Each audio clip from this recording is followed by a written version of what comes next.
no unity in teachings. Interpretation. No? Magkaiba. Example, Bible alone. So, ang Bible alone, it depends on the pastor, the way he interprets the gospel, things of the apostles. So, it will lead them to theological opinions. No? Kung magaling ka na pastor, dadami yung mamembro mo.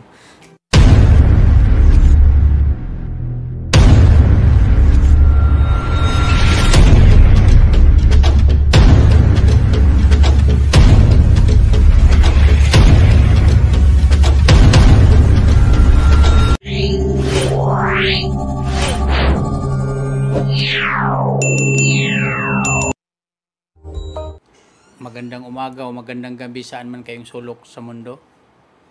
Dito ako ngayon sa studio ni Father.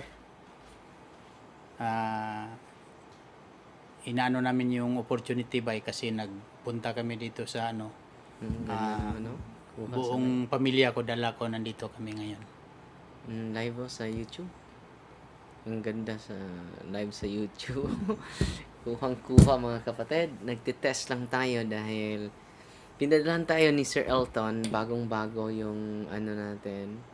Salamat Sir Elton Salimbangon sa pag-provide natin ng magandang facility. Pero nag-live din tayo dahil hindi pa ako makonect sa Facebook page. Pero sunod na araw, back to back po sa pamagitan ng Yulo Live. Bago nating camera, no? Ang ganda ng kuha dito sa likod namin. Pero nag-live din tayo sa ating Facebook page. 53 kagad yung view. So 50 yung actual node natin sa Facebook page and sa YouTube natin, no? Dito sa kabila, mumusta lang tayo. Ang daming nagko-comment, mga kapatid. So, ito yung YouTube, bro. So, 50 yung actual node natin sa, ang ganda sa YouTube. Malinaw na sa YouTube. Dito sa, test lang ito dahil may sports and evangelization. At bagong naka-uwi galing sa abroad si Brother Vicente Lazo, lagi itong sumusuporta sa atin. At buong pamilya nandito, si Ate Orsi nandito din, si Tatay Vicente Junior. Junior ka. Senior. Kapatid ko na babae, Rosalie. Si Rosalie at yung tatlong anak mo. Angelo, si Angel. Marvic Obert at saka si Ninyo Vic. No, puro may Vic Vicente, no? At si Luis Kianchon, no, nanonood sa atin ngayon, no? Si Bini Hosayan, maayong udto, no, may udto sa Igsoon. Si Fayi Cataluna. Hindi kami magtatagal ngayon dahil hintay na 2:00 yung misa natin. So, papunta na yung mga sasakyan ng mga bisita natin.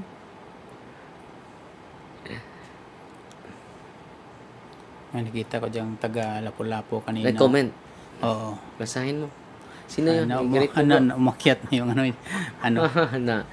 Dahil ang daming mag-comment. So, hindi natin mababasa. So, ang gandang kuha dito sa sa YouTube. Grabe. Ang ganda. Sisend ko ito nagtitest lang tayo, no? Ang ganda ng kuha.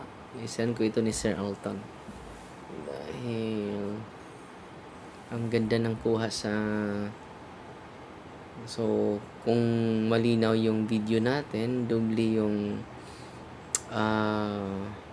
inspirasyon sa mga laging nakikinig, laging sumusubaybay sa ating programa. Hi sa lahat ng mga taga Lapu-Lapu City dyan. At sa Camotes Island, Santiago, San Francisco. Galing ako doon. Greet mo si Brother Gino. Brother Jin, kumusta? Dito kami ngayon sa studio ni Padre. At masaya kami kasi inimbitahan kami na makapunta at maka-witness na rin sa sports and evangelization sa So, first time mo maka-witness Oo, sa sports and first time, Father. evangelization. At si ate, first time mo din de? No, the RC. So, nagdadala ka ba ng sports attire? Dahil meron. maglalaro tayo mamaya. At si Oo. tatay din. Nagdadala ka ng sports attire tayo. Tatay versus tatay. Senior citizen versus senior citizen. Laro kaayo, Father. So, may nag-comment dito bro sa ating live. So, page malinaw daw. And sa Umabot na ng YouTube 94. natin, no? Dito sa kabila. Nag-test lang tayo. Lang tayo dito, nag-testing lang tayo dito sa YouTube Pagkaganda channel na natin. yung gamit mo, napaka high-tech na eh. Salamat sa Diyos. Dre sa Kristan ko unya ang among cross kay Tao Cross. Tinuod ba? Ang Tao Cross kay giputlan daw og ulo ang Ginoo. Ingon sila. So yung tao ay letter T, no, letter T. Hindi naman pinugutan si Kristo ng ulo. Ang pinugutan ng ulo si San Juan the Baptizer. Pero si Kristo ay pinako, hindi pinutulan, pinugutan ng ulo. Hindi po totoo 'yon. No. May lapo-lapo. Sa Lapu-Lapu. Erlinda Casio. Good afternoon, Father. Hope nagamit nimo ang iPad. Oy, salamat. Useful para sa evangelization. I'm also from Upon, Lapu-Lapu. Salamat sa iPad na binibigay mo. Na ikaw pala, Sister Erlinda Casio. Maraming salamat po. Malaking gamit po. Siguro na sa kung hindi sa Mactan, sa Buaya. Siya yung mga Casio, nandyan yan sa Buaya, Lapu-Lapu. Yan yung mga nila dyan. Yung mga apelido nandyan yung So, ang ganda. Pero hindi pa tayo makakonect sa Facebook page ko dahil hindi pa na-connect ni Joseph. So, sunod na araw i-connect natin. Naghintay lang kami sa signal kung nandito na yung mga kukuha sa atin para pupunta na tayo sa lugar sa sports and evangelization. Dahil mga tao doon naghihintay na, excited yung mga tao dahil it is a unique experience, it is a unique strategy to gather the people, and by that means we can evangelize them. The official, the orthodox teachings of the Catholic Church. Yan ang kinaibahan natin, Brad Vicente, sa mga protestante. Meron tayong unity. Sa official teaching ng simbahan, meron tayong visible head. Then sa visible head, like St. Peter and the Pope, siya ang mag-care sa the whole plaque of the Catholic Church. And then sila ay individualism, no? Divided, na nababatay lang yung kanilang pag-interpret privately. Kung ikaw maging pastor, pastor din ako, we have no unity in teachings, interpretation. No? Magkaiba. Example, Bible alone. So, ang Bible alone, it depends on the pastor. The way he interprets the gospel, the writings of the apostles. So, it will lead them to theological opinions, no? Kung magaling ka na pastor, dadami yung mamembro mo. Pero, in communion with other Protestant Christian denominations, they have different interpretations, no? Wala talaga magkapareho. Walang unity. Hindi talaga sila magkapareho. Hindi nagkaisa. Hindi katulad sa atin, meron tayong official book, official document, galing sa ating mga obispo, galing sa ating Santo Papa. Ito po ay galing sa mga obispo, Catechism for Filipino Catholics, but it is in line to the Universal Catechism of the Catholic Church na approved by councils. by Council of Trent and many councils of the church. Grabe yung simbahan, no? Full of mysteries, full of wisdom, no? Full of inspiration from the Holy Spirit. Yan ang ganda ng ating simbahan, Brad Vicente. So yun ang kaibahan natin, Pads, kasi may magisterium tayo. Malaking kaibahan. It is in comparison. Hindi natin maikumpara ang iglesia na tunay sa peke. Siyempre. Example, magtayo ka, Brother Vicente, ng iglesia. Pasukan ng bakukang yung utak mo. Ako din, pasukan ng utak yung bakukang. And then, magtayo tayo, no? Iglesia ng Valencia. Iglesia sa Valencia. Dahil may iglesia sa Galacia, Galacia. May iglesia sa Filipos. May iglesia sa Corinto. Taga Valencia, Bohol tayo. And then, uuwi ka sa Lapu-Lapu. Iglesia sa Lapu-Lapu. So, yan ang pangalan natin. Localize. So, at dahil doon, no, tayo by the area kung saan may mga pastor, may mga kasamahan natin. Yan ang gagawin natin. Pero iba-iba yung pananampalataya natin. Tumatawag na si ate. Hello, te. Iba-iba yung teaching. Itawag ka? Oh, yes. Asan na mo? Niabot na may dire. Nag-drive ko pagtawag ni mo. Sige. Signal diha.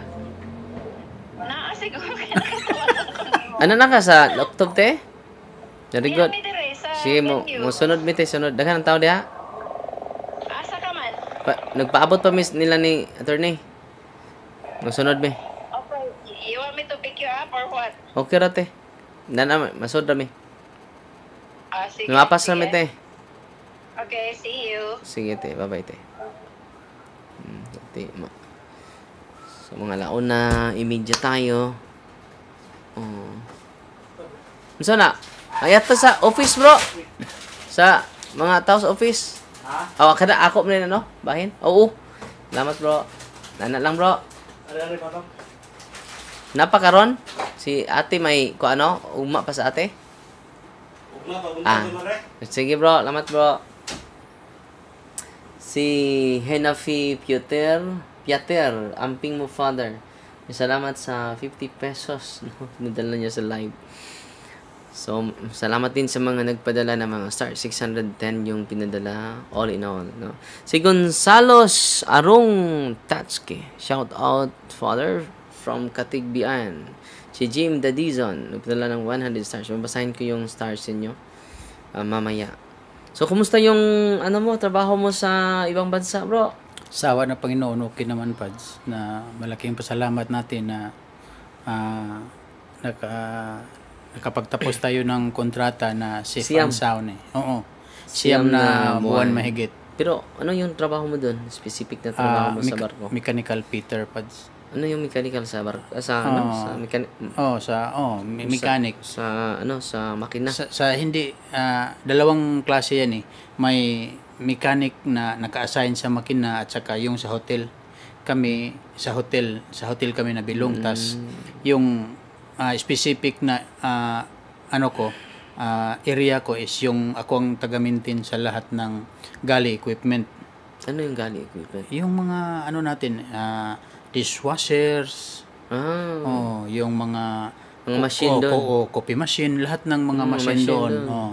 Basta mechanical side sa akin yan mapunta. Ilan kayo? Bali dalawa lang. So, laki ng barko. Kaya lang medyo malaki kasi maintenance sa mga machine. Oo. Coffee machine, ATM machine. Hindi sa amin yung ATM machine. May ATM din. Mayroong ATM. May ATM na sa barko eh. Machine. So, washing machine. At sa yun sa yung na-assign sa laundry na naman yun. Nasa laundry. Basta yung mga yung mga sa mga kitchen machine. Mga machine sa kitchen. Sa akin yan yung partner ko taga Manila mag-maintain. So minsan kung okay lang yung mga machine, relax lang kayo. Kung yan ang tulad nitong mga huling araw na minsan wala na kaming cheat na matatanggap. Kasi yung gagawin namin, Pads, based lang sa Request. cheat na yung mapunta May sa amin. Sleep order. Yung mga job order ba? Job order. Minsan medyo marami, pero minsan yung gawain saglit lang na matatapos. So, Ilang taon ka na sa trabaho yan? anong kontrata ko na to pang 18, pero sa taon 16 mahigit. Kasi Ilang buwan yan? Ang ano, kontrata ninyo? kadalasan siyam. Pero nakapito ako na 2 beses at saka 1 beses na 6 yung pagkatapos ng pandemic. Binigyan ako ng schedule na 6 na buwan lang. Si Nana sila? Okay, Nana din sila. No? So, nagte-test lang tayo kasama si Brother Vicente at kasama yung kanyang may bahay, si Auntie Orsi, at si Vicente Senior na maglalaro ngayon. Yung sungkod mo tayo ay Gamit gamit mo sa hampas sa mga haharang sa'yo. So, God bless mga kapatid. To make His message known is our responsibility. So here we are to pledge our lives to the Lord of eternity.